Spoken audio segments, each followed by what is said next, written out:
ജില്ലാ വാർത്തകൾ നിങ്ങൾക്കായി അവതരിപ്പിക്കുന്നത് Designed with the touch of God. Chemanur International Jewelers.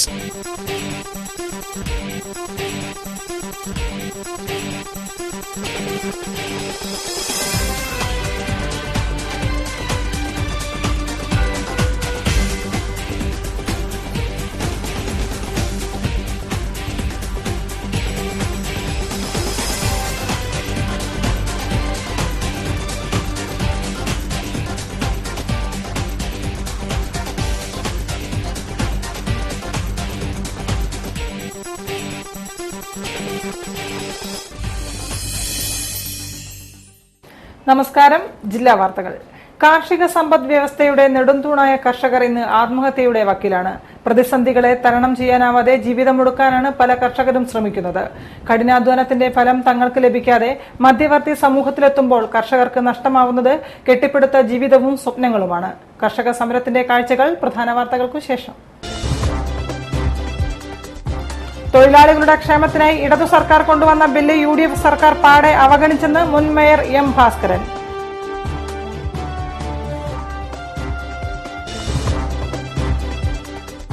സംസ്ഥാന സ്കൂൾ കലോത്സവത്തിന്റെ ഒരുക്കങ്ങൾ അന്തിമഘട്ടത്തിൽ.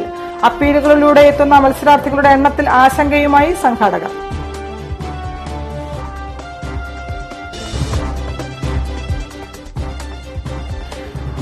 മാവൂർ ഫുട്ബോൾ ലഹരിയിൽ കളി കാണാൻ വിദേശികളും.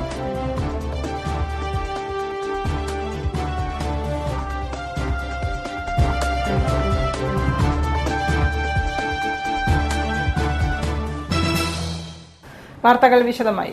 കോഴിക്കോട് ജില്ലയിലെ ഉന്തുവണ്ടി പെട്ടിക്കട ഫുട്പാത്ത് കച്ചവട അസോസിയേഷൻ CITU 26ാം വാർഷിക സമ്മേളനം ടൌൺഹാളിൽ നടന്നു. മുൻ മേയർ M. ഭാസ്കരൻ പരിപാടി ഉദ്ഘാടനം ചെയ്തു. കോഴിക്കോട് ജില്ലയിലെ ഉന്തുവണ്ടി പെട്ടിക്കട ഫുട്പാത്ത് കച്ചവട അസോസിയേഷൻ CITU 26ാം വാർഷിക സമ്മേളനം ടൌൺഹാളിൽ നടന്നു. മുൻ മേയർ M. ഭാസ്കരൻ പരിപാടി ഉദ്ഘാടനം ചെയ്തു. തൊഴിലാളികളുടെ ക്ഷേമത്തിന് ഇടതു സർക്കാർ കൊണ്ടുവന്ന ബില്ല് നിലവിലെ സർക്കാർ പാടെ അവഗണിച്ചെന്നും ആവശ്യമായ നടപടികൾ സ്വീകരിച്ചില്ലെന്നും അദ്ദേഹം പറഞ്ഞു. തൊഴിലാളികളുടെ ജീവിത പ്രയാസങ്ങൾ ഉൾക്കൊണ്ടാണ് ഇടതു സർക്കാർ ബില്ല് കൊണ്ടുവന്നത്. എന്നാൽ ഇപ്പോഴത്തെ സർക്കാർ വേണ്ട നടപടികൾ സ്വീകരിച്ചില്ലെന്നു മാത്രമല്ല, ബില്ല് പരിഗണിക്കുന്ന കാര്യം പോലും ചർച്ചയ്ക്കെടുത്തില്ല. എന്നാൽ മാർഗനിർദ്ദേശങ്ങൾക്കനുസരിച്ച് ശക്തമായ മുന്നേറ്റമാണ് സംഘടന നടത്തുന്നത്. തങ്ങളുടെ പ്രശ്നപരിഹാരത്തിന് വൻ പ്രക്ഷോഭ പരിപാടികൾക്കാണ് സംഘടന തുടക്കമിടുന്നതെന്നും അദ്ദേഹം കൂട്ടിച്ചേർത്തു. ഉന്തുവണ്ടി പെട്ടിക്കട കച്ചവട അസോസിയേഷനിൽ ജോലിയെടുത്തുകൊണ്ടിരിക്കുന്ന തൊഴിലാളികൾ, നമ്മൾ കച്ചവടക്കാരെന്നൊക്കെ പറയുന്നത് പോലും നമ്മൾ തൊഴിലാളികളാണ്. ആ തൊഴിലാളികളുടെ ജീവിത പ്രയാസങ്ങൾ പരിഹരിക്കുന്നതിന് ഉതകുന്ന ഒരു ബില്ല് കേരള നിയമസഭയിൽ അവതരിപ്പിച്ചുകൊണ്ട് കഴിഞ്ഞ ഇടതുപക്ഷ ഗവൺമെന്റ് ഒരു മാതൃക കാണിച്ചു. പക്ഷെ ആ ബില്ല് എവിടെയാണുള്ളത്? 4.25 കൊല്ലം കഴിഞ്ഞ് ആ ഗവൺമെന്റ് പോയിട്ട് 5 കൊല്ലത്തിലേക്ക് കടക്കാൻ കഴിയുമ്പോൾ ആ ബില്ല് എവിടെയുണ്ട്? നിങ്ങൾ പരിശോധിക്കേണ്ടതാണ്. നിങ്ങൾക്ക് വേണ്ടി അവതരിപ്പിച്ച ബില്ലിൽ എന്ത് നടപടികൾ പിന്നീട് വന്ന ഗവൺമെന്റ് സ്വീകരിച്ചു? രക്തസാക്ഷി മണ്ഡപത്തിൽ നിരവധി പ്രവർത്തകർ പുഷ്പാർച്ചന നടത്തി. തുടർന്ന് P. നാരായണൻ രക്തസാക്ഷി പ്രമേയവും TK ശശി അനുശോചന പ്രമേയവും അവതരിപ്പിച്ചു. സമ്മേളനത്തിൽ ഗ്രൂപ്പ് ചർച്ചകളും പൊതുചർച്ചകളും നടന്നു. പുതിയ കമ്മിറ്റി ഭാരവാഹികളെ ചടങ്ങിൽ തിരഞ്ഞെടുത്തു. CITU secretary K. Prabeesh, president CP Sulaiman, E. Damodaran തുടങ്ങിയവർ സംസാരിച്ചു. തുടർന്ന് നടന്ന കുടുംബസംഗമത്തിൽ വിവിധ കലാപരിപാടികൾ അരങ്ങേറി. News bureau, Kozhikode. അഖിലേന്ത്യാ കിസാൻ സഭയുടെ ആഭിമുഖ്യത്തിൽ വിവിധ ആവശ്യങ്ങൾ ഉന്നയിച്ചുകൊണ്ട് കളക്ടറേറ്റ് പടിക്കൽ ധർണ നടത്തി. സംഘടനാ ജില്ലാ സെക്രട്ടറി TK രാജൻ ഉദ്ഘാടനം ചെയ്തു. റബ്ബർ വില തകർച്ച തടയുക, റബ്ബർ കിലോയ്ക്ക് 250 രൂപയ്ക്ക് സംഭരിക്കുക, നെല്ലിന്റെ സംഭരണ വില കിലോ 25 രൂപയായി ഉയർത്തുക, സംഭരിച്ച നെല്ലിന്റെ വില ഉടനെ നൽകുക, നാളികേരത്തിന്റെ വില തകർച്ച തടയുക, വെളിച്ചെണ്ണ, കൊപ്ര ഇറക്കുമതി തടയുക, ജപ്തി നടപടികൾ നിർത്തലാക്കുക, പലിശരഹിത വായ്പ നൽകുക, ആത്മഹത്യ ചെയ്ത കർഷകരുടെ കുടുംബത്തെ സംരക്ഷിക്കുക, വരൾച്ച കാലവർഷക്കെടുതിയുടെ യഥാർത്ഥ നഷ്ടം കണക്കാക്കി വേണ്ട പരിഹാരം നൽകുക, ആദായകരമായ വില നിശ്ചയിച്ച് കാർഷിക വിളകൾ സംഭരിക്കുക, പട്ടയം ലഭിക്കാത്ത കർഷകർക്ക് പട്ടയം നൽകുക തുടങ്ങിയ വിവിധ ആവശ്യങ്ങൾ ഉന്നയിച്ചാണ് അഖിലേന്ത്യാ കിസാൻ സഭയുടെ നേതൃത്വത്തിൽ കളക്ടറേറ്റ് പടിക്കൽ ധർണ നടത്തിയത്. സംഘടനാ ജില്ലാ സെക്രട്ടറിയും ജില്ലാ പഞ്ചായത്ത് മെമ്പറുമായ TK രാജൻ മാസ്റ്റർ ഉദ്ഘാടനം ചെയ്തു. ജില്ലാ പ്രസിഡന്റ് K. നാരായണക്കുറുപ്പ് അധ്യക്ഷനായിരുന്നു. Raju Thottachira, EK Varghese master, Viswanathan PK തുടങ്ങിയവർ സംസാരിച്ചു. ജോയിന്റ് സെക്രട്ടറി കരിമ്പിൽ കുഞ്ഞികൃഷ്ണൻ സ്വാഗതം പറഞ്ഞു. സംസ്ഥാന സ്കൂൾ കലോത്സവത്തിനുള്ള ഒരുക്കങ്ങൾ അന്തിമഘട്ടത്തിൽ. ജില്ലാ കലോത്സവങ്ങളിലെ അപ്പീലുകളുടെ എണ്ണത്തിൽ കാര്യമായ കുറവുണ്ടാകുമെന്നാണ് പ്രാഥമിക വിലയിരുത്തൽ. എന്നാൽ കോടതികൾ വഴി അപ്പീലുകൾ നൽകി മത്സരാർത്ഥികൾ എത്തുമോ എന്ന ആശങ്കയിലാണ് സംഘാടകർ. തിരുവനന്തപുരത്ത് ഈ മാസം നടക്കുന്ന സംസ്ഥാന സ്കൂൾ കലോത്സവത്തിൽ പങ്കെടുക്കുന്നതിന് ജില്ലയിൽ അപ്പീൽ വഴി 40 പേരാണ് പോകുന്നത്. വിദ്യാഭ്യാസ വകുപ്പ് ഡയറക്ടർ അധ്യക്ഷനായ സമിതിയാണ് അപ്പീലുകൾ അനുവദിച്ചത്. മുൻകാലങ്ങളെ അപേക്ഷിച്ച് ജില്ലയിൽ നിന്നുള്ള ഏറ്റവും കുറഞ്ഞ അപ്പീലുകളാണിത്. മൊത്തം 322 അപ്പീലുകളാണ് ഡിഡിക്ക് ലഭിച്ചത്. 2 ദിവസം നീണ്ട ഹിയറിംഗിനൊടുവിൽ അപേക്ഷയിൽ ഭൂരിപക്ഷവും തള്ളിയാണ് അപ്പീലുകളുടെ എണ്ണം കുറച്ചത്. പൊതുവിദ്യാഭ്യാസ വകുപ്പിലെ 2 പേരുടെ സാന്നിധ്യത്തിലാണ് അപ്പീലുകൾ ഹിയറിംഗ് പൂർത്തിയാക്കിയത്. ഹയർ സെക്കൻഡറി ഹൈസ്കൂൾ വിഭാഗത്തിൽ നിന്നായി 20 വീതം അപ്പീലുകളാണ് അനുവദിച്ചത്. കോഴിക്കോട് സിറ്റി ഉപജില്ലയിൽ നിന്നാണ് ഏറ്റവും കൂടുതൽ അപ്പീലുകൾ, 13 എണ്ണം. കൊയിലാണ്ടി 8, ചേവായൂർ 6 എന്നിങ്ങനെയാണ് മറ്റു ഉപജില്ലകളിലെ കണക്ക്. തോടന്നൂർ, കൊടുവള്ളി, കോഴിക്കോട് സിറ്റി റൂറൽ, ബാലുശ്ശേരി, മേലടി എന്നീ ഉപജില്ലകളിൽ നിന്ന് ഓരോ അപ്പീലുകളാണുള്ളത്. കോഴിക്കോട് കഴിഞ്ഞ വർഷം നടന്ന സംസ്ഥാന സ്കൂൾ കലോത്സവത്തിൽ അപ്പീലുകൾ റെക്കോർഡ് ഭേദിച്ചതോടെയാണ് ഇക്കാര്യത്തിൽ നിലപാട് കർശനമാക്കിയത്. അപ്പീലുകളുടെ എണ്ണം പരമാവധി ചുരുക്കാനും ജില്ലാ കലോത്സവത്തിൽ സാങ്കേതിക കാരണങ്ങളാൽ പിന്തള്ളപ്പെട്ടവർക്ക് മാത്രമേ അപ്പീൽ അനുവദിക്കാവൂ എന്ന നിയമം കർശനമാക്കാനുമാണ് പൊതുവിദ്യാഭ്യാസ വകുപ്പ് തീരുമാനിച്ചത്. ചട്ടം മറികടന്ന് അപ്പീൽ അനുവദിക്കുന്നത് ഒഴിവാക്കുവാൻ പൊതുവിദ്യാഭ്യാസ വകുപ്പിൽ നിന്ന് നിരീക്ഷകരെയും ഇത്തവണ അയച്ചു.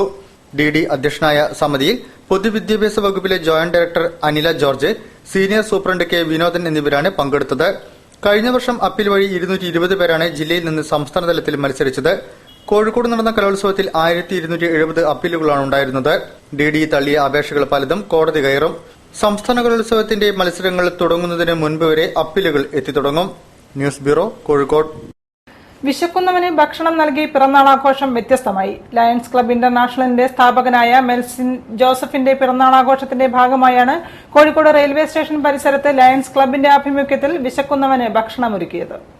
വിശക്കുന്ന വയറിന് ഒരു നേരത്തെ ആഹാരം നൽകിയാണ് ലയൺസ് ക്ലബ് ഇന്റർനാഷണലിന്റെ സ്ഥാപകനായ മെൽവിൻ ജോസഫിന്റെ പിറന്നാൾ ആഘോഷം വ്യത്യസ്തമായത്. ലയൺസ് ക്ലബ് ഇന്റർനാഷണലിന്റെ ആഭിമുഖ്യത്തിലാണ് കോഴിക്കോട് റെയിൽവേ സ്റ്റേഷൻ പരിസരത്ത് വിശക്കുന്നവന് ഭക്ഷണം ഒരുക്കിയത്. ഒരു നേരത്തെ ആഹാരത്തിനു വേണ്ടി മറ്റുള്ളവരോട് യാചിക്കുന്ന നിർധനരായവർക്കാണ് ഭക്ഷണം നൽകിയത്. ഒരാഴ്ച നീണ്ടു നിൽക്കുന്ന പിറന്നാൾ ആഘോഷ പരിപാടിയുടെ ഭാഗമായാണ് വിശക്കുന്നതിന് ഭക്ഷണം എന്ന സംരംഭം സംഘടിപ്പിച്ചത്. ലയൺസ് ക്ലബ് പ്രതിനിധി പ്രേംകുമാറിന്റെ നേതൃത്വത്തിൽ നടന്ന ഭക്ഷണ വിതരണത്തിൽ ലയൺസ് ക്ലബ് പ്രതിനിധികളായ ഗണേഷ് കണിയറക്കൽ, സുനിൽ, രവികുമാർ, സെനോൺ ചക്കിയത്ത്, EK സത്യഗോപാൽ തുടങ്ങിയവരും പങ്കുചേർന്നു. സ്വന്തം കാലിൽ നിൽക്കാനുള്ള ആർജവം നേടിയെടുക്കുകയാണ് പയ്യോളി തുറശ്ശേരി കടവിലെ പെൺകൂട്ടായ്മ. 20 പേരാണ് മേലടി കയർ വ്യവസായ സഹകരണ സംഘത്തിലൂടെ വിജയഗാഥ രചിക്കുന്നത്. കൊയിലാണ്ടി ബ്യൂറോ തയ്യാറാക്കിയ റിപ്പോർട്ട്. കൂട്ടായ്മയുടെ കരുത്തിൽ ചകിരി വിരിച്ച് ജീവിത വിജയം നേടുകയാണ് കൊയിലാണ്ടി തുറശ്ശേരി കടവിലെ 20 സ്ത്രീ തൊഴിലാളികൾ. തൊണ്ടുതല്ലി ചകിരി വിരിച്ച് ഒരുമയോടെ വളർന്ന ഈ കൂട്ടായ്മ യന്ത്രസാമഗ്രികളുടെ സഹായത്തോടെ പ്രതിസന്ധിയിലും പിടിച്ചുനിന്ന് ജീവിതം നെയ്യുകയാണ്. തദ്ദേശ തെരഞ്ഞെടുപ്പോടെ നഗരസഭയായി മാറിയ പയ്യോളിയിലെ തുറശ്ശേരി കടവിൽ നിന്ന് 2001 മേലടി കയർ വ്യവസായ സഹകരണ സംഘം പ്രവർത്തനം ആരംഭിച്ചത്. ഇതിന് വർഷങ്ങൾക്ക് മുൻപ് തന്നെ ഇവരുടെ പഴമക്കാർ ചെറുകിട വ്യവസായ കയർ സംരംഭം ആരംഭിച്ചിരുന്നു. ജനകീയാസൂത്രണത്തിന്റെ ഭാഗമായി പഞ്ചായത്ത് അനുവദിച്ച 3 ലക്ഷം രൂപ ചെലവഴിച്ചാണ് കെട്ടിടം നിർമ്മിച്ചത്. തൊണ്ടുതല്ലി കൈകൊണ്ട് കയർ പിരിച്ചായിരുന്നു തുടക്കം. ഇപ്പോൾ ചകിരിയുടെ ലഭ്യതക്കുറവും തൊഴിലാളികൾക്ക് ഇതിനോടുള്ള താൽപര്യക്കുറവും കൊണ്ട് കാസർഗോഡ് നിന്ന് ചകിരി എത്തിച്ചാണ് യന്ത്രങ്ങളുടെ സഹായത്തോടെ റാട്ടയും ഏറ്റ മെഷീനും ഉപയോഗിച്ച് ജോലി എളുപ്പത്തിൽ ചെയ്തു തീർക്കുന്നത്. സഹകരണ സംഘത്തിലെ കെട്ടിടത്തിൽ 12 പേരാണ് ജോലി ചെയ്തുകൊണ്ടിരിക്കുന്നത്. ബാക്കി വരുന്ന തൊഴിലാളികൾ സംഘത്തിൽ നിന്നും ശേഖരിക്കുന്ന ചകിരി വീടുകളിൽ നിന്ന് ചൂടിയാക്കി പിരിച്ച് തിരികെ എത്തിക്കുകയാണ് പതിവ്. ഓരോ തൊഴിലാളിയും നിത്യവും ശരാശരി 4 കിലോ വരെ ചൂടി പിരിക്കുന്നുണ്ട്. മാസാവസാനമാണ് കാരഫഡിൽ എത്തിക്കുന്നത്. ഇങ്ങനെ ചെയ്യുന്നതുമൂലം ക്ഷേമനിധി, വിവാഹാനുകൂല്യങ്ങളും പെൻഷനും കിട്ടുന്നതായും ഇങ്ങനെ സ്വന്തം കാലിൽ നിൽക്കാനുള്ള ആർജവം നേടിയെടുക്കുകയാണ് തുറശ്ശേരി കടവിലെ പെൺകൂട്ടായ്മ. തമിഴ്നാട്ടിലെ പൊള്ളാച്ചിയാണ് പ്രധാന മാർക്കറ്റ്. കൊയിലാണ്ടി ചൂടിയുടെ മാഹാത്മ്യവുമായി തൊഴിൽ തുടരുന്ന ഈ കൂട്ടായ്മയുടെ പ്രവർത്തനം വിപുലപ്പെടുത്താനുള്ള ആലോചനയിലാണ്. വ്യവസായത്തിന്റെ വളർച്ചയ്ക്ക് കമ്പ്യൂട്ടർവൽക്കരിക്കാനുള്ള പ്രവർത്തനങ്ങളും അവസാന ഘട്ടത്തിലാണ്. ഭരണാധികാരികളും ഒപ്പം കയർ വ്യവസായ സഹകരണ സംഘവും ഇതിനുള്ള കഠിന ശ്രമത്തിലാണ്. News bureau, Koyilandy. ഔറംഗാബാദിൽ നടന്ന നാഷണൽ സ്കൂൾ ഗെയിംസിൽ ബാഡ്മിന്റൺ വിഭാഗം വിജയികളായവർക്ക് കോഴിക്കോട് റെയിൽവേ സ്റ്റേഷനിൽ സ്വീകരണം നൽകി. ജില്ലാ ബാഡ്മിന്റൺ അസോസിയേഷന്റെ ആഭിമുഖ്യത്തിലായിരുന്നു സ്വീകരണ പരിപാടികൾ നടന്നത്. ഔറംഗാബാദിൽ നടന്ന നാഷണൽ സ്കൂൾ ഗെയിംസിൽ ബാഡ്മിന്റൺ വിഭാഗം വിജയികളായവർക്ക് കോഴിക്കോട് റെയിൽവേ സ്റ്റേഷനിൽ സ്വീകരണം നൽകി. ജില്ലാ ബാഡ്മിന്റൺ അസോസിയേഷന്റെ ആഭിമുഖ്യത്തിലായിരുന്നു സ്വീകരണ പരിപാടി നടന്നത്. 10 വർഷത്തിനു ശേഷമാണ് കേരളത്തിന് ബാഡ്മിന്റൺ വിഭാഗത്തിൽ ചാമ്പ്യൻഷിപ്പ് ലഭിക്കുന്നത്. രാജ്യത്തിനു തന്നെ അഭിമാനമായ നേട്ടത്തിനു പിന്നിൽ കോഴിക്കോട്ടുകാരനായ ഇന്ത്യൻ ബാഡ്മിന്റൺ കോച്ച് എ നാസറാണ്. ഭാവിയുടെ ഇന്ത്യൻ താരങ്ങളായിട്ട് വരേണ്ട പ്ലേയേഴ്സാണ്. നമുക്ക് നമ്മുടെ ക്യാമ്പിൽ ഏറ്റവും പ്രോമിസിംഗ് ആയിട്ടുള്ള കുട്ടികളാണ്. അവർ ഫ്യൂച്ചർ ഇത് നല്ലൊരു മോട്ടിവേഷൻ ആയിരിക്കും കുട്ടികൾക്ക്. ഇങ്ങനെ ഇയർലി സ്റ്റേജിലൊക്കെ ടീം ഉണ്ടല്ലോ, എല്ലാവരും ഒരു 14 വയസ്സ് പ്രായമുള്ള കുട്ടികൾ. എഡ്വിൻ ജോയ്, അരവിന്ദ് വി സുരേഷ്, രോഹിത് സി തുടങ്ങിയവരാണ് വിജയികളായത്. അണ്ടർ 48 വിഭാഗത്തിൽ നടന്ന ചാമ്പ്യൻഷിപ്പിലാണ് ഇവർ വിജയികളായത്. ജില്ലാ ബാഡ്മിന്റൺ അസോസിയേഷൻ പ്രസിഡന്റ് മുസമ്മിൽ PM-ന്റെ നേതൃത്വത്തിലായിരുന്നു സ്വീകരണ പരിപാടികൾ നടന്നത്. വാർത്തകളിൽ ഇടവേള. ഇന്ന് തീയതി 10 പെട്ടെന്നാവണം തീരുമാനം. എനിക്ക് കല്യാണത്തിന് ഗോൾഡ് ചെമ്മണ്ണൂർ ഇന്റർനാഷണൽ ജ്വല്ലേഴ്സ് എന്ന് മതി. അവിടേക്ക് തന്നെയല്ലേ നമ്മൾ പോണേ. മോക്ക് ചെമ്മണ്ണൂർ ഇന്റർനാഷണൽ ജ്വല്ലേഴ്സിലുള്ള ഉറപ്പ് എനിക്ക് ചെറുക്കന്റെ കാര്യത്തിലുണ്ട്. ജീവിതകാലം മുഴുവൻ കൂടെ ഉണ്ടാവും. BIS ഹോൾമാർക്ക് 916 സ്വർണ്ണാഭരണങ്ങൾ, ഇന്ത്യയിലെ ഏറ്റവും കുറഞ്ഞ പണിക്കൂലി. Chemmanur international Jewellers. ഇത് ബനാറസ്, ലോകത്തിലെ ഏറ്റവും പുരാതന നഗരങ്ങളിലൊന്ന്. ഈ നഗരത്തിലാണ് ലോകത്തെ വിസ്മയിപ്പിച്ച ഒരു വിപ്ലവം പിറവിയെടുത്തത്. ബനാറസി സിൽക്ക് എന്ന പട്ടിലെ വിപ്ലവം. പട്ടിന്റെ ഈ നഗരത്തെ മലയാളിക്ക് പരിചയപ്പെടുത്തുന്നു കല്യാൺ സിൽക്സ്. ബനാറസ് ഉത്സവ് എന്ന പട്ടിലെ മഹോത്സവത്തിലൂടെ.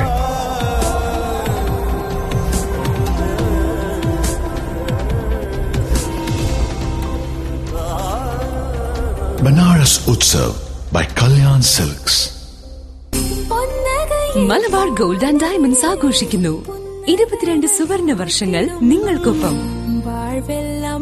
ഓരോ 30,000 രൂപയുടെ പർച്ചേസിനുമൊപ്പം സ്ക്രാച്ച് ആൻഡ് വിന്നിലൂടെ നേടൂ സ്വർണ്ണ നാണയങ്ങൾ. ആഴ്ചതോറും നറുക്കെടുപ്പിലൂടെ ഗോൾഡ് ബാറുകൾ സമ്മാനം. Malabar gold and diamonds, celebrate the beauty of life. വാർത്തകൾ തുടരുന്നു. കൊടുവള്ളി PVS സ്കൂൾ സംഘടിപ്പിക്കുന്ന നിറച്ചാർത്ത് ജില്ലാതല ചിത്രരചനാ മത്സരം ജനുവരി 31 സ്കൂളിൽ നടക്കുമെന്ന് സംഘാടകർ പറഞ്ഞു. നിറച്ചാർത്ത് 2016@gmail.com ഓൺലൈനായി രജിസ്റ്റർ ചെയ്യാം. ജനുവരി 31 രാവിലെ 9 മുതൽ 12 മണി വരെയാണ് നിറച്ചാർത്ത് മത്സരങ്ങൾ നടത്തുന്നത്. ജില്ലയിലെ എല്ലാ വിഭാഗം സ്കൂളുകൾക്കും മത്സരിക്കാം. പ്രായമനുസരിച്ചുള്ള 3 ഗ്രൂപ്പുകളായാണ് മത്സരങ്ങൾ. എല്ലാ ഗ്രൂപ്പിലെയും ഏറ്റവും നല്ല 3 ചിത്രങ്ങൾക്ക് 3001, 2001, 1001 രൂപ വീതം സമ്മാനവും പ്രശസ്തി പത്രവും നൽകുമെന്ന് സംഘാടകർ പറഞ്ഞു. കൂടാതെ പ്രോത്സാഹന സമ്മാനങ്ങളും പോയിന്റ് അടിസ്ഥാനത്തിൽ റോളിംഗ് ട്രോഫികളും നൽകും. മത്സരാർത്ഥികൾക്ക് ഓൺലൈനായി നിറച്ചാർത്ത് 2016@gmail.com എന്ന സൈറ്റിൽ രജിസ്റ്റർ ചെയ്യാം. വയസ്സ് തെളിയിക്കുന്ന രേഖ ഹാജരാക്കിയാൽ മത്സര ദിനത്തിലും പങ്കെടുക്കാൻ അവസരമുണ്ട്. സ്കൂൾ വാർഷിക ദിനത്തിൽ സമ്മാനങ്ങൾ വിതരണം ചെയ്യുമെന്നും സംഘാടകർ പറഞ്ഞു. കോഴിക്കോട് ജില്ലയുടെ കിഴക്കൻ മേഖലയായ പുഴായി ദേശത്ത് ഇനി തിറയാട്ടത്തിന്റെ നാളുകളാണ്. വ്യാഴാഴ്ച നടക്കുന്ന മാവൂർ കോട്ടോലിൽ പരവദേവതാ ക്ഷേത്രത്തിലെ ഉത്സവത്തോടെയാണ് ജില്ലയുടെ കിഴക്കൻ മേഖലാ ഗ്രാമങ്ങളിൽ തിറയാട്ടം ആരംഭിക്കുന്നത്. 500ഓളം കാവുകളാണ് പുഴായി ദേശത്തുള്ളത്. പച്ചില മേലാപ്പു തീർത്ത കാവുകളിൽ ഇനി ഓലച്ചൂട്ടിന്റെ അഗ്നിപ്രഭയിൽ ദൈവകോലധാരികൾ നിറഞ്ഞാടും. തലച്ചിലോനും ഗണ്ഡാകർണനും ഗുരുദേവനും ഭൈരവനും ഭഗവതിയും നാഗകാളിയുമൊക്കെ ഭക്തർക്കു മുമ്പിൽ അവതരിക്കും. ദൈവവും ഭക്തരും നേരിട്ട് സംവദിക്കുന്ന വേദികളാണ് കാവുകളുടെ മുറ്റം. ഗ്രാമദേവതകളായെത്തുന്ന ദൈവങ്ങൾക്കു മുമ്പിൽ ഭക്തർ തങ്ങളുടെ പരിഭവങ്ങളും പരിദേവനങ്ങളും പങ്കുവയ്ക്കും. ഗ്രാമീണ കൂട്ടായ്മയുടെ വേദിയായ കാവുകളിൽ തിറയാട്ടത്തിന് കൊഴുപ്പേകാൻ കലാസമിതികളും ഒരുങ്ങിക്കഴിഞ്ഞു. അപ്പോൾ നമ്മളെ പഴയ കലകളൊന്നും ശ്രദ്ധിക്കാതെ വരികയും അവർ അകന്നു നിൽക്കുകയും ചെയ്തിരുന്നു. പക്ഷെ ഇപ്പം എന്തോന്നറിയില്ല, നമ്മളെ ഗവൺമെന്റിന്റെ പല ആനുകൂല്യങ്ങളും അല്ലാതെ തന്നെ എന്താ പറയാ മാധ്യമങ്ങളിൽ കൂടി കാണിക്കുന്ന നമ്മളെ നാടൻ കലകൾ കണ്ടിട്ടും അവർക്കിപ്പോൾ മനസ്സിലായി തുടങ്ങി അന്യം നിന്ന് പോകുന്നുണ്ട്. അതുകൊണ്ട് നമ്മൾ എന്തായാലും ഇതിന് പങ്കെടുത്തേ തീരും എന്നുള്ള കുട്ടികളിലും അതിനുള്ളൊരു സംഗതി എന്താ ഒരു മാനസികാവസ്ഥ അവർക്ക് എത്തിത്തുടങ്ങുകയും അവർ വരാൻ തുടങ്ങുകയും ചെയ്തിട്ടുണ്ട്. പാരമ്പര്യവും തനിമയും ചോരാതെ കാഴ്ചക്കാരെ ആകർഷിക്കും വിധത്തിൽ വർണ്ണപ്പൊലിമയോടെയാണ് കലാസമിതികൾ തിറ അണിയിച്ചൊരുക്കുന്നത്. മുമ്പ് കാലത്തൊക്കെ ഇത് ആളുകൾക്ക് ഒരു ദൈവിക ചടങ്ങ് മാത്രമായിരുന്നെങ്കിൽ ഇന്ന് ദൈവിക ചടങ്ങുകളും അതുപോലെ ആഘോഷ പരിപാടികളും ആവുന്ന കൂടെ തന്നെ ആളുകൾക്ക് കാണാൻ ഭംഗിയുള്ള വളരെ ആളുകളുടെ മുമ്പ് കാലത്തുള്ള ആളുകൾക്ക് ഒരു എന്താണോ അവരുടെ വീട്ടിലെ പ്രശ്നങ്ങൾ അല്ലെങ്കിൽ നാട്ടിലുള്ള പ്രശ്നങ്ങൾ അല്ലെങ്കിൽ കുടുംബ പ്രശ്നങ്ങൾ അത് മുഴുവൻ കോലം കെട്ടിയാടുന്ന കോലധാരി പറഞ്ഞു തീർക്കുകയും ദാരികവധം, മൂകാസുരവധം, വസൂരിമാല എന്നീ ആട്ടക്കഥകളൊക്കെ കാവുകളിൽ മാറ്റുകൂട്ടും. പന്തലാട്ടും തോറ്റവും ചൂട്ടുകളിയും മിഴിവേകും.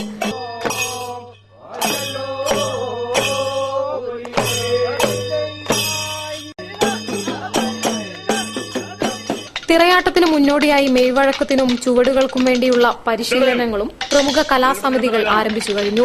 ചമയങ്ങളും ആടയാഭരണങ്ങൾ ഒരുക്കലും പൂർത്തീകരിച്ചു. പുതുമുറക്കാരുടെ നിറസാന്നിധ്യവും ഇന്ന് തിറയാട്ടത്തിലുണ്ട്. ഇനി വരുന്ന 3 മാസക്കാലം ഗ്രാമങ്ങൾക്ക് ഉറക്കമില്ലാത്ത രാവുകളാണ് പകർന്നു നൽകുന്നത്. News bureau, Mavoor. കലാപഠനത്തിനായി കേന്ദ്ര സർക്കാർ സ്കൂളുകൾക്ക് അനുവദിച്ച തുകയെപ്പറ്റി അന്വേഷണം നടത്തണമെന്ന് കലാവിദ്യാർത്ഥി സമരസമിതി. കലാപഠനത്തിനുള്ള ഫണ്ട് ഫലപ്രദമായി വിനിയോഗിക്കണമെന്നും അവർ വാർത്താസമ്മേളനത്തിൽ ആവശ്യപ്പെട്ടു. സ്കൂളുകളിൽ ഈ അധ്യയന വർഷം മുതൽ കലകൾ പാഠ്യപദ്ധതിയിൽ ഉൾപ്പെടുത്തിയിട്ടുണ്ട്. എന്നാൽ അധ്യാപകരോ വിദ്യാർത്ഥികൾക്ക് പരിശീലനമോ നൽകാതെ ഒരു മാനദണ്ഡവുമില്ലാതെയാണ് ക്രിസ്മസ് പരീക്ഷ നടത്തിയതെന്ന് കലാവിദ്യാർത്ഥി സമരസമിതി പറഞ്ഞു. കലാകായിക അധ്യാപകർക്ക് നൽകാൻ ഫണ്ടില്ല എന്ന് പറയുന്നത് അസംബന്ധമാണ്. 2010 മുതൽ SSA പദ്ധതിയിലൂടെ കേന്ദ്ര സർക്കാർ ഫണ്ട് അനുവദിക്കുന്നുണ്ട്. ഈ അധ്യയന വർഷത്തിൽ 82 കോടി രൂപയാണ് ഈ ഇനത്തിൽ വകയിരുത്തിയിരിക്കുന്നത്.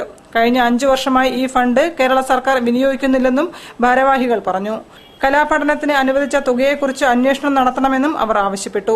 ഈ ആവശ്യങ്ങൾ ഉന്നയിച്ച് സംസ്ഥാന സ്കൂൾ കലോത്സവ പ്രധാന വേദിക്കരികിൽ ഉപവാസം നടത്തുമെന്നും ഭാരവാഹികൾ പറഞ്ഞു. ഓരോ ഭാഷയ്ക്കും അതിന്റേതായ സാഹിത്യവും വളർച്ചയും വികാസവും ഉണ്ടെന്ന് ചരിത്രകാരൻ MGS നാരായണൻ. കേന്ദ്ര മാനവ വിഭവശേഷി മന്ത്രാലയം ഏർപ്പെടുത്തിയ പുരസ്കാരം ലഭിച്ച ഡോക്ടർ ആർസുവിന് ഗ്ലോബൽ പീസ് ട്രസ്റ്റ് നൽകിയ സ്വീകരണ യോഗം ഉദ്ഘാടനം ചെയ്തുകൊണ്ട് സംസാരിക്കുകയായിരുന്നു അദ്ദേഹം. കേന്ദ്ര മാനവശേഷി വികസന മന്ത്രാലയം ഏർപ്പെടുത്തിയ ബാബു ഗംഗാശരൺ സിംഗ് അവാർഡ് നേടിയ കാലിക്കറ്റ് സർവകലാശാല ഹിന്ദി വകുപ്പ് മുൻ മേധാവി ഡോക്ടർ ആർസുവിനെ ഗ്ലോബൽ പീസ് ട്രസ്റ്റ് അനുമോദിച്ചു.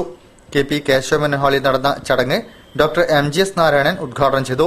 അർഹിക്കാത്തവർക്കാണ് പലപ്പോഴും പുരസ്കാരങ്ങൾ ലഭിക്കുന്നത്. എന്നാൽ ആർസുവിന് അർഹിക്കുന്ന പുരസ്കാരമാണ് ലഭിച്ചിരിക്കുന്നതെന്ന് MGS പറഞ്ഞു. പ്രൊഫസർ ഗോപാലകൃഷ്ണൻ അധ്യക്ഷം വഹിച്ചു. ഡോക്ടർ CN ബാലകൃഷ്ണൻ നമ്പ്യാർ ആർസുവിനെ പൊന്നാടി അണിയിച്ചു. ഡോക്ടർ K പാപ്പുട്ടി ഉപഹാരം സമർപ്പിച്ചു. ചടങ്ങിൽ സെന്റർ ഫോർ പീസ് തയ്യാറാക്കിയ സമാധാന ജീവിതശാസ്ത്രം സംബന്ധിയായ പഠനരേഖ സോഷ്യൽ എഡിറ്റിംഗിനായി സമർപ്പിച്ചു. EH Kunhikrishnan, doctor PK Chandran, doctor PK Radhamani, doctor Kottakkal Kunhimoideenkutty, doctor PK Balakrishnan, doctor PK Janardhanan, Jinoy Mathew, T Zubair, Sivadasan Warrier, NV Vinod, Attakoya Pallikandi, doctor Arsu, MG Manilal, Rajan Thekkethil എന്നിവർ സംസാരിച്ചു. കൊളത്തൂർ അദ്വൈതാശ്രമം അധിപൻ ചിദാനന്ദപുരി സ്വാമിയുടെ ധർമ്മ പ്രഭാഷണ പരമ്പരയ്ക്ക് മുതലക്കുളം മൈതാനിയിൽ തുടക്കമായി. ജനുവരി 12 മുതൽ 18 വരെയാണ് പരിപാടി. 1998 മുതൽ സ്വാമിയുടെ നേതൃത്വത്തിൽ പ്രഭാഷണ പരമ്പര നടന്നുവരുന്നുണ്ട്. ഭഗവത്ഗീത 2-ാം അധ്യായത്തിലെ 54 മുതൽ 72 വരെ ശ്ലോകങ്ങളെ അധികരിച്ചായിരിക്കും പ്രഭാഷണം. ശബരിമലയിൽ സ്ത്രീ പ്രവേശനം സംബന്ധിച്ച് നിലവിലുള്ള ആചാരക്രമങ്ങൾ തുടരണമെന്നും സുപ്രീം കോടതിയിൽ സർക്കാർ ഇതു സംബന്ധിച്ച് സത്യവാങ്മൂലം നൽകണമെന്നും കൊളത്തൂർ അദ്വൈതാശ്രമ മഠാധിപതി സ്വാമി ചിദാനന്ദപുരി ആവശ്യപ്പെട്ടു. മുതലക്കുളം മൈതാനത്തെ ആരംഭിച്ച ധർമ്മ പ്രഭാഷണ പരമ്പരയിൽ പൊതുജനങ്ങളുടെ സംശയങ്ങൾക്ക് മറുപടി പറയുകയായിരുന്നു അദ്ദേഹം. ഓരോ മതത്തിനും അവരുടേതായ വിശ്വാസങ്ങളും ആചാരങ്ങളുമുണ്ട്. മുസ്ലിം പള്ളികളിൽ സ്ത്രീകൾക്ക് പ്രവേശനമില്ല. ക്രൈസ്തവ പള്ളികളിൽ ആർത്തവകാലത്ത് സ്ത്രീകൾക്ക് കുർബാന ചെയ്യാൻ അനുവദിക്കാറില്ല. എല്ലാ മതങ്ങളുടെയും വിശ്വാസങ്ങൾ പരിപാലിക്കപ്പെടേണ്ടതുണ്ട്. അല്ലാതെ നാനാത്വത്തിൽ ഏകത്വം ഉണ്ടാകില്ലെന്നും സ്വാമി പറഞ്ഞു. ഭഗവത്ഗീത ധർമ്മോപദേശം മാത്രമല്ല, അതിലുപരി മോക്ഷ ഉപദേശമാണ്. ദിവസം കഴിയുന്തോറും ലോകത്തെ ഗീതയെക്കുറിച്ചുള്ള പഠനം വർദ്ധിച്ചു വരികയാണെന്നും സ്വാമി പറഞ്ഞു. അണു മുതൽ ബ്രഹ്മാണ്ടം വരെ വികസിതമായി നിലകൊള്ളുന്ന പ്രപഞ്ചത്തിന്റെ സമ്പൂർണ്ണ വ്യവസ്ഥകളെ സംബന്ധിച്ചും വ്യവസ്ഥാപകമായ ശക്തിയെ സംബന്ധിച്ചും തന്നെ സംബന്ധിച്ചുമൊക്കെ മനുഷ്യന് ഏറ്റവും യുക്തിയുക്തമായി ലഭിച്ച സ്വാനുഭൂതിയുടെ നിറവിൽ നിന്ന് സംശയരഹിതമായി ഋഷീശ്വരന്മാർ ഉപദേശിച്ച ആശയങ്ങളാണ് നമുക്ക് ഇതിലൂടെയൊക്കെ ലഭിക്കാനുള്ളത്. പ്രഭാഷണ പരമ്പര ജനുവരി 18 വരെ നീണ്ടു നിൽക്കും. ദിവസം വൈകിട്ട് 6 മുതൽ 8 വരെയാണ് സമയം. സംശയ നിവാരണത്തിനുള്ള സൗകര്യവും സംഘാടകർ ഒരുക്കിയിട്ടുണ്ട്.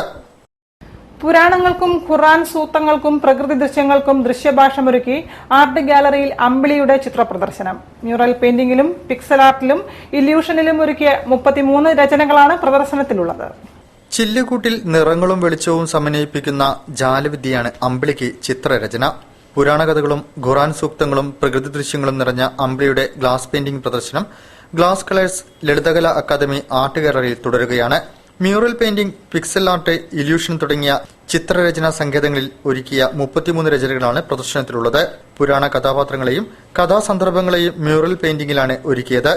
തിന്മയുടെ മേൽ നന്മ നേടിയ വിജയമായി ചിത്രീകരിച്ച രാമരാവണ യുദ്ധം ശ്രദ്ധേയമായി. ശിവപാർവതിമാരും ബുദ്ധനും യേശുക്രിസ്തുവുമെല്ലാം ക്യാൻവാസിൽ സ്ഥാനം പിടിച്ചിട്ടുണ്ട്. ആഫ്രിക്കയിലെ മസായി സ്ത്രീകളുടെ ചിത്രമാണ് ഒരു പ്രത്യേകത. സാധാരണ ഗ്ലാസിന് പുറമെ മിൽക്കി ഗ്ലാസിലും ചിത്രങ്ങൾ ഒരുക്കിയിട്ടുണ്ട്. LED വെളിച്ചം പശ്ചാത്തലമായി നൽകിയ ഗ്ലാസ് പെയിന്റിംഗിൽ പുതിയ പരീക്ഷണത്തിനും തുടക്കം കുറിച്ചു.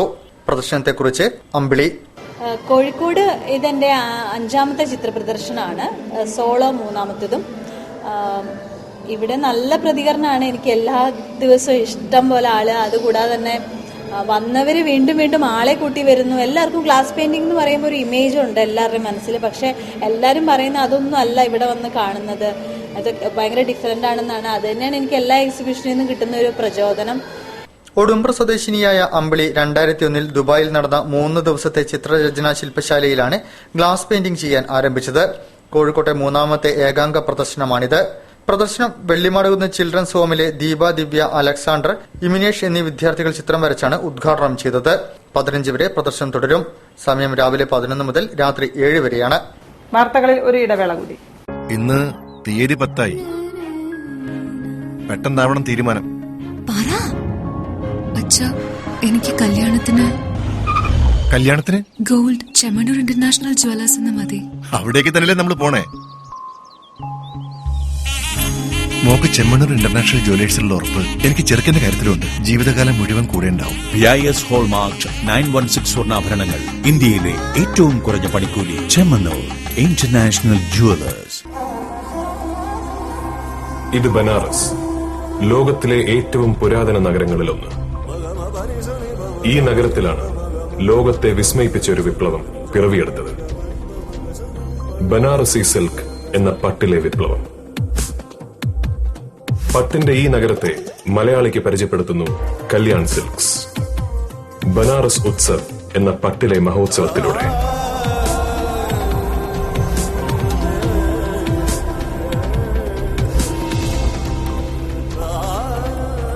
Banaras Utsav by Kalyan Silks. Malabar gold and diamonds ആഘോഷിക്കുന്നു 22 സുവർണ വർഷങ്ങൾ നിങ്ങൾക്കൊപ്പം. ഓരോ 30,000 രൂപയുടെ പർച്ചേസിനുമൊപ്പം സ്ക്രാച്ച് ആൻഡ് വിന്നിലൂടെ നേടൂ സ്വർണ്ണ നാണയങ്ങൾ. ആഴ്ചതോറും നറുക്കെടുപ്പിലൂടെ ഗോൾഡ് ബാറുകൾ സമ്മാനം. Malabar gold and diamonds, celebrate the beauty of life. വാർത്തകൾ തുടരുന്നു. വിമോചനയാത്ര കേരള രാഷ്ട്രീയ ചരിത്രം മാറ്റിമറിക്കുമെന്ന് BJP ജില്ലാ പ്രസിഡന്റ് P. രഘുനാഥ്. ബേപ്പൂർ എടത്തൊടി ഹാളിൽ നടന്ന ബേപ്പൂർ മണ്ഡലം BJP പ്രവർത്തക കൺവെൻഷൻ ഉദ്ഘാടനം ചെയ്തുകൊണ്ട് സംസാരിക്കുകയായിരുന്നു അദ്ദേഹം. BJP സംസ്ഥാന അധ്യക്ഷൻ കുമ്മനം രാജശേഖരൻ നയിക്കുന്ന വിമോചനയാത്ര കേരള രാഷ്ട്രീയ ചരിത്രം മാറ്റിമറിക്കുമെന്ന് BJP ജില്ലാ പ്രസിഡന്റ് P. രഘുനാഥ് അഭിപ്രായപ്പെട്ടു. 4.5 വർഷം കോൺഗ്രസ് ഭരിച്ചിട്ടും കേരളത്തിൽ ജനങ്ങൾക്ക് രക്ഷയില്ലതിന് തെളിവാണ് KPCC പ്രസിഡന്റിന്റെ കേരള രക്ഷായാത്രയെന്ന് ബേപ്പൂർ മണ്ഡലം BJP പ്രവർത്തക കൺവെൻഷൻ ഉദ്ഘാടനം ചെയ്ത് സംസാരിച്ചുകൊണ്ട് അദ്ദേഹം പറഞ്ഞു.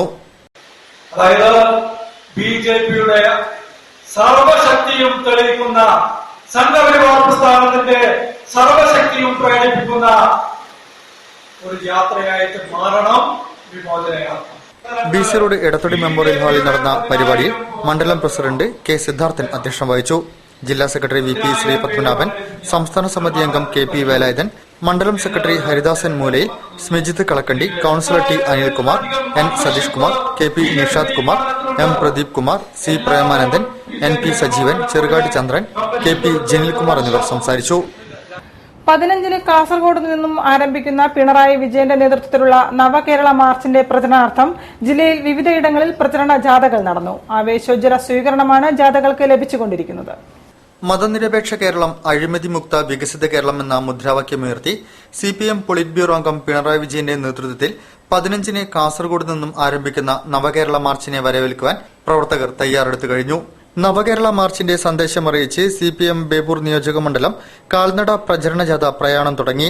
പേരോത്ത് രാജീവിന്റെ രക്തസാക്ഷി ദിനമായ ചൊവ്വാഴ്ച രാവിലെ ബേപ്പൂർ പോർട്ട് ജംഗ്ഷനിൽ നിന്ന് ആരംഭിച്ച് വൈകിട്ട് മാത്തോട്ടത്ത് സമീപിച്ച ജാഥയ്ക്ക് ആവേശകരമായ വരവേൽപ്പാണ് ആദ്യ ദിനം ലഭിച്ചത്. ഓരോ സ്വീകരണ കേന്ദ്രങ്ങളിലും ബാൻഡ് വാദ്യങ്ങളോടെയും പടക്കം പൊട്ടിച്ചും ജീവിതത്തിന്റെ നാനാതുറകളിൽപ്പെട്ടവരും പാർട്ടി പ്രവർത്തകരും ജാഥയെ എതിരേറ്റു.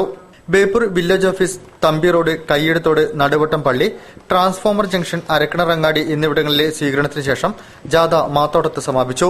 സ്വീകരണ കേന്ദ്രങ്ങളിൽ ജാഥ ലീഡർ M. ഗിരീഷ് മുഖ്യപ്രഭാഷണം നടത്തി. സ്വാമി വിവേകാനന്ദൻ ഭ്രാന്താലയം എന്ന് വിളിച്ച കേരളം ഇന്നത്തെ ആധുനിക കേരളമായി രൂപപ്പെട്ടത് വലിയ സമരങ്ങളിലൂടെയാണ്. നവോത്ഥാന നായകർ നടത്തിയിട്ടുള്ള സാമൂഹ്യ പരിഷ്കരണ പ്രസ്ഥാനങ്ങൾ നടത്തിയുള്ള പ്രവർത്തനങ്ങൾ, കർഷക പ്രസ്ഥാനവും കമ്മ്യൂണിസ്റ്റ് പ്രസ്ഥാനവും നടത്തിയുള്ള പോരാട്ടങ്ങൾ, ഇതിലൂടെ എല്ലാമാണ് കേരളം വളർന്നു വന്നത്. ജില്ലാ കമ്മിറ്റി അംഗം വാളക്കട ബാലകൃഷ്ണൻ, ജാഥ manager M Chayachutty, pilot T Moideen Koya, area committee അംഗങ്ങളായ P C Rajan, Vazhayil Balakrishnan, Farook municipality standing committee chairperson M Sudharma, M Sameesh, A C അംഗം M K Geetha, K Soman, Beenabai Farook, K Ashraf എന്നിവർ സംസാരിച്ചു. സമാപന യോഗത്തിൽ പൊന്നത്ത് ദേവരാജൻ അധ്യക്ഷനായിരുന്നു. ജില്ലാ കമ്മിറ്റി അംഗം വാളക്കട ബാലകൃഷ്ണൻ, പി റുമീസ് എന്നിവർ സംസാരിച്ചു. ബുധനാഴ്ച നല്ലളം മേഖലയിലാണ് ജാഥ പര്യടനം നടത്തിയത്. രാവിലെ അരീക്കാട്, പാടം സ്റ്റോപ്പ്, നല്ലളം ബസാർ, ഉച്ചയ്ക്ക് റഹ്മാൻ ബസാർ, വൈകിട്ട് കുണ്ടായത്തോട്, കണ്ണാട്ടിക്കുളം എന്നിവിടങ്ങളിലെ പര്യടനത്തിന് ശേഷം ചെറുവണ്ണൂരിൽ സമാപിച്ചു. യൂണിവേഴ്സൽ സോക്കർ അക്കാദമി സംഘടിപ്പിക്കുന്ന പ്രഥമ അഖില കേരള കിഡ്സ് ഫുട്സാൽ ടൂർണമെന്റ് ജനുവരി 15, 16, 17 തീയതികളിൽ കോഴിക്കോട് ഇൻഡോർ സ്റ്റേഡിയത്തിൽ നടക്കും. പ്രദീപ് കുമാർ MLA ഉദ്ഘാടനം ചെയ്യും. ഇൻഡോർ ഫുട്ബോളാണ് ഫുട്സാൽ ടൂർണമെന്റ് എന്ന പേരിൽ അറിയപ്പെടുന്നത്. ഫുട്ബോളിൽ നിന്നും വ്യത്യസ്തമായ ചില നിയമങ്ങൾ ഇതിൽ അടങ്ങിയിരിക്കുന്നു. വേഗതയാണ് ഫുട്സാലിന്റെ ആകർഷണീയത. യൂണിവേഴ്സൽ സോക്കർ അക്കാദമി സംഘടിപ്പിക്കുന്ന പ്രഥമ അഖില കേരള കിഡ്സ് ഫുട്സാൽ ടൂർണമെന്റ് ജനുവരി 15, 16, 17 തീയതികളിൽ കോഴിക്കോട് ഇൻഡോർ സ്റ്റേഡിയത്തിൽ നടക്കുമെന്ന് അക്കാദമി ഭാരവാഹികൾ പറഞ്ഞു. 13 വയസ്സിൽ താഴെയുള്ള കുട്ടികളുടെ 16 ടീമുകളാണ് ടൂർണമെന്റിൽ പങ്കെടുക്കുന്നത്. 4 ഗ്രൂപ്പുകളായി തിരിച്ച് ലീഗ് അടിസ്ഥാനത്തിലാണ് മത്സരങ്ങൾ. സെമി ഫൈനലുകളും ഫൈനലും 17 നടക്കും. 15-ന് Kerala football association vice president Pradeep Kumar MLA tournament ഉദ്ഘാടനം ചെയ്യുമെന്നും അക്കാദമി ഭാരവാഹികൾ വാർത്താസമ്മേളനത്തിൽ പറഞ്ഞു. ദേശത്തിനും ഭാഷയ്ക്കും അതിർവരമ്പുകളാകാൻ കഴിയാത്ത ഫുട്ബോൾ എന്ന ഒരൊറ്റ വികാരമാണ് പീറ്ററിനെയും സുഹൃത്തുക്കളെയും മാവൂരിലെത്തിച്ചത്. 7ാമത് അഖിലേന്ത്യാ ടൂർണമെന്റ് എന്ന ഫുട്ബോൾ മാമാങ്കത്തിന് ആവേശം പകരാൻ കടലുകൾ കടന്ന് ജർമ്മനിയിൽ നിന്നും എത്തിയ ഫുട്ബോൾ പ്രേമികൾ കാണികളിലും ആവേശം നിറച്ചു.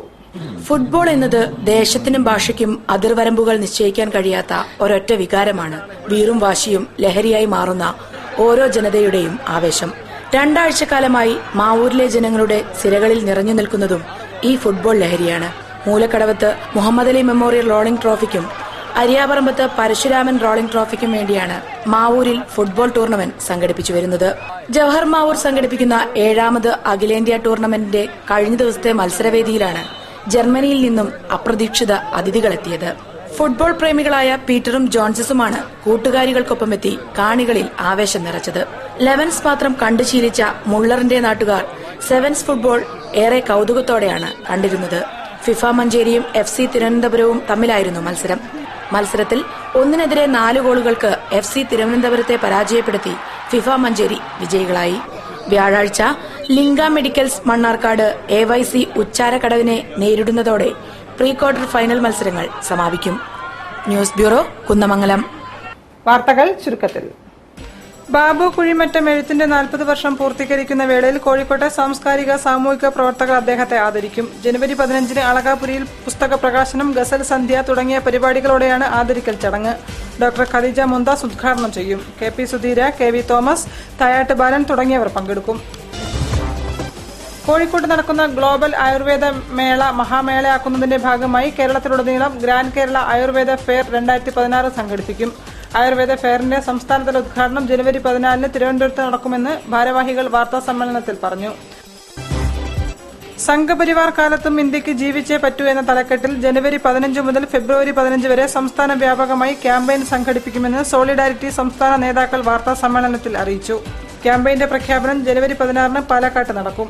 ടി സ്റ്റാർ സത്യൽവാദ് പ്രഖ്യാപനം നിർവഹിക്കും. മണ്ഡൽ കമ്മീഷൻ അറ്റ് 25 ബഹുജൻ രാഷ്ട്രീയത്തിന്റെ 1/4 നൂറ്റാണ്ട് എന്ന തലക്കെട്ടിൽ കോഴിക്കോട്ട് വിവിധ ദളിത് പിന്നാക്ക ന്യൂനപക്ഷങ്ങളുടെ സംഗമം നടത്തുമെന്നും സോളിഡാരിറ്റി സംസ്ഥാന ഭാരവാഹികൾ പറഞ്ഞു.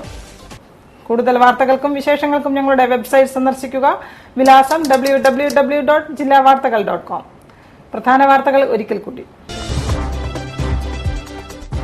തൊഴിലാളികളുടെ ക്ഷേമത്തിനായി ഇടതു സർക്കാർ കൊണ്ടുവന്ന ബില്ല് UDF സർക്കാർ പാടെ അവഗണിച്ചെന്ന് മുൻ mayor M. Bhaskaran.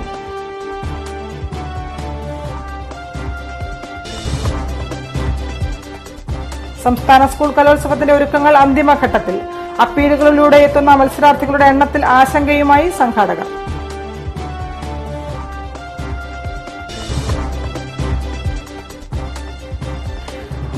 Mavoor football ലഹരിയിൽ, കളി കാണാൻ വിദേശികളും.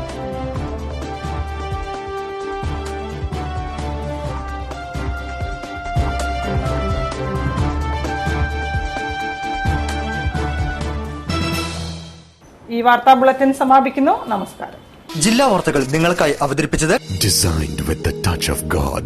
Chemanur International Jewelers.